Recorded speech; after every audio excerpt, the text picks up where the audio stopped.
They lead us to the livestock cars. There are about 140 people in each car, which is designed for only 40. We are on top of each other and thoroughly squashed. It is like being imprisoned in a huge closed trunk. There's a little opening in the door of the car, through which a bit of air and light enters. Sometimes, the train stops at the station. The moment the doors open, thousands of refugees rush onto the cars.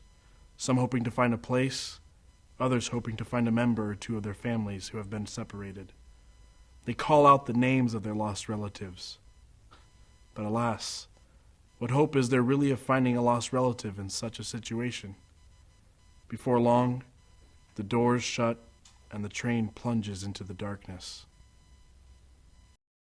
Stationed on shoulders of the streets and on military trucks along the route are young Khmer Rouge soldiers, mostly men, all dressed in black uniforms with dark blue checkered scarves tied on their head or wrapped around their necks.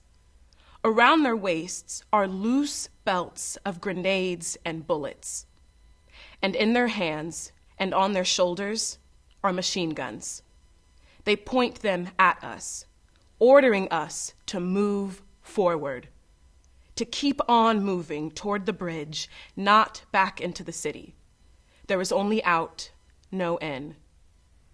I notice a sobbing couple fighting against the crowd, trying to wrestle their way back into the city. They look dressed up, as if they've just come from an office, but they're stopped short by the Khmer Rouge soldiers on the street. Rifles point toward them like accusing fingers. The couple quickly press the palms of their hands against each other, a gesture of respect and supplication. Pleading for mercy, they implore the soldiers to grant them passage to their home, to retrieve their children. A Khmer Rouge barks, "You can't go, comrades. It's not allowed. Go." I didn't escape the sad fate of my countrymen who were being seized for work. Some German student ran up to me with a big stick in his hand and shouted, "Come, work! You can't go to school." He took me to a square where over a dozen Jews were already at work picking up leaves. The work was supervised by a single soldier, also with a big stick. Using rude words, he told me to fill puddles with sand. I have never been so humiliated in my life as when I looked through the gate at the square and saw the happy, smiling mugs of passers-by laughing at our misfortune. Oh, you stupid, abysmally stupid, foolish blockheads!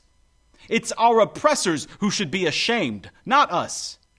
Humiliation incited by force does not humiliate, but anger and helpless rage tear a man apart when he is forced to do such stupid, shameful, abusive work. I begged my mom to let me go outside. I desperately needed some warm sun. I begged and cried until she gave in.